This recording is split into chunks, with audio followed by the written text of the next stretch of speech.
The Honourable Member for Kitchener-Conestoga. Thank you, Madam Speaker. It's wonderful to see you in the chair.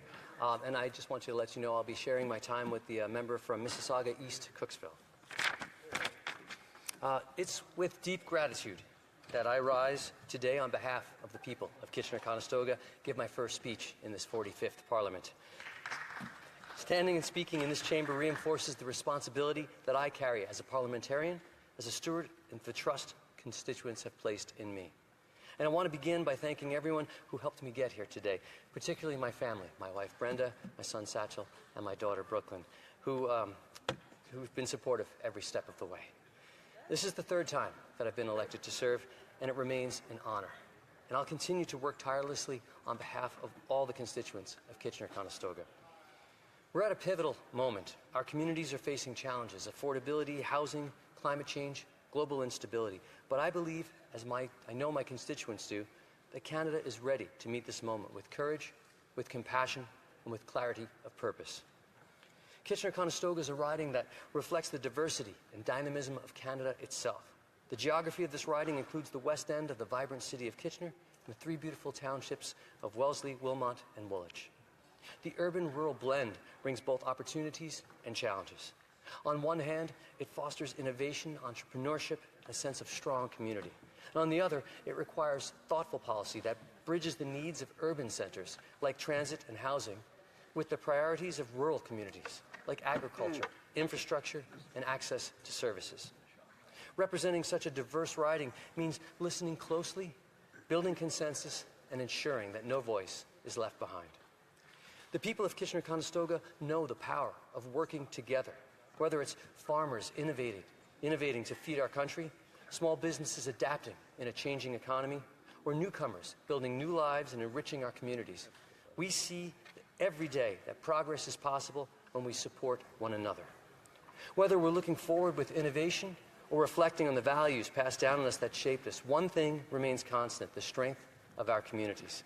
In Kitchener-Conestoga, that strength is rooted in a barn-raising mentality inspired by our Mennonite heritage, a spirit of cooperation, selflessness, and shared purpose.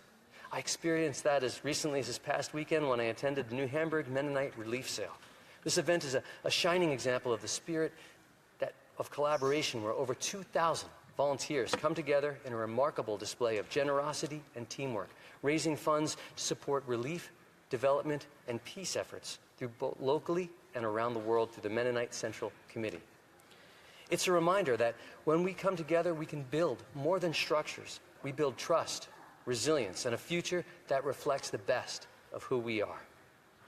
I'm encouraged by the government's commitment to building a stronger, fairer economy, one that works for everyone. Cutting taxes for the middle class, expanding dental care, protecting child care and pharmacare. These are not just policies. These are lifelines for families working to get ahead. On the issue of housing, we need bold action. The creation of the Build Canada Homes program and the goal to double home construction are steps in the right direction. But we must work together to ensure that these homes are truly affordable and accessible to those who need them the most. That means working together with provinces, municipalities, and the private sector, including skilled trades, to get shovels in the ground and roofs over heads. I welcome the renewed focus on internal trade and labor mobility. Breaking down barriers between provinces will unlock the opportunity and help us build one Canadian economy that is stronger together. But we cannot talk about strength without addressing security, because true strength means our communities feel safe and feel supported. That's why I stand behind measures that enhance public safety, uphold the rule of law, and ensure that every resident can live without fear. A strong Canada begins with secure borders. That's why our government has introduced the Strong Borders Act, Bill C-2, legislation designed to give law enforcement the tools they need to keep Canadians safe. This includes cracking down on transnational organized crime, stopping the flow of illegal fentanyl, and strengthening our ability to combat money laundering and human trafficking. The Act enhances the powers of the Canada Border Service Agency, the RCMP, and the Canadian Coast Guard to better detect and disrupt criminal activity.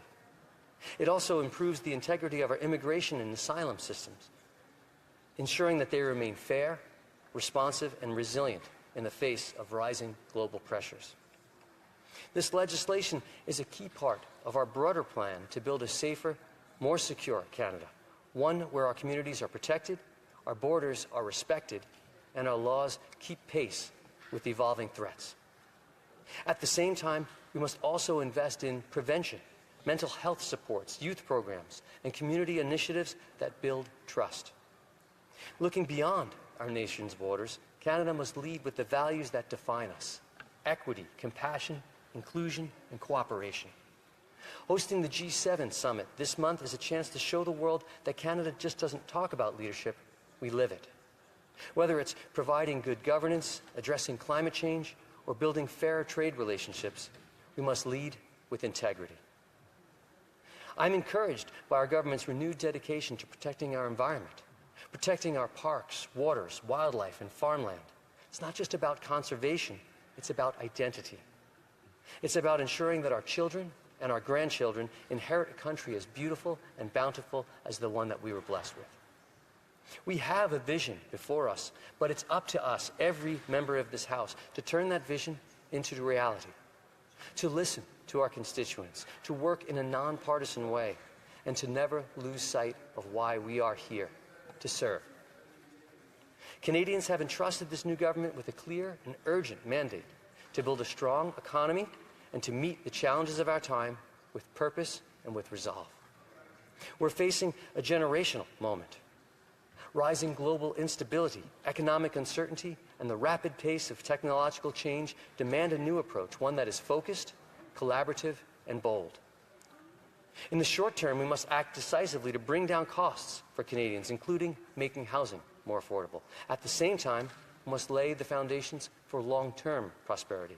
That means building transformative infrastructure, modernizing our economy, and ensuring Canadians have the skills and the training to thrive in a rapidly changing world.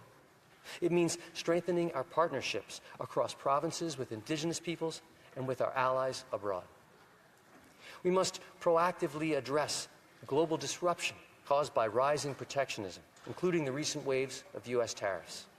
These measures threaten Canadian businesses, workers, and the very trade relationships that have underpinned our prosperity for decades. We must respond with resilience and with strategy by diversifying our trade, investing in domestic capacity, and standing firm in defense of fair and open markets. Madam Speaker, in every challenge lies an opportunity. As the world navigates uncertainty, Canada has a chance to lead not just by example, but by action. We can be a beacon of stability, innovation, and cooperation. Canada has the talent and the vision to shape a better world, not only for us, but for everyone. I'm committed to continue on being this strong voice for Kitchener-Conestoga, to serving my community with integrity, and to standing up for Canada, not just in words, but through meaningful action every day. With humility, with determination, and with optimism, I'll continue to serve the people of Kitchener-Conestoga and work with all members of this House to build a Canada that is more just, more inclusive, and more united for the future that we all share. Thank you, Madam Speaker. I look forward to questions.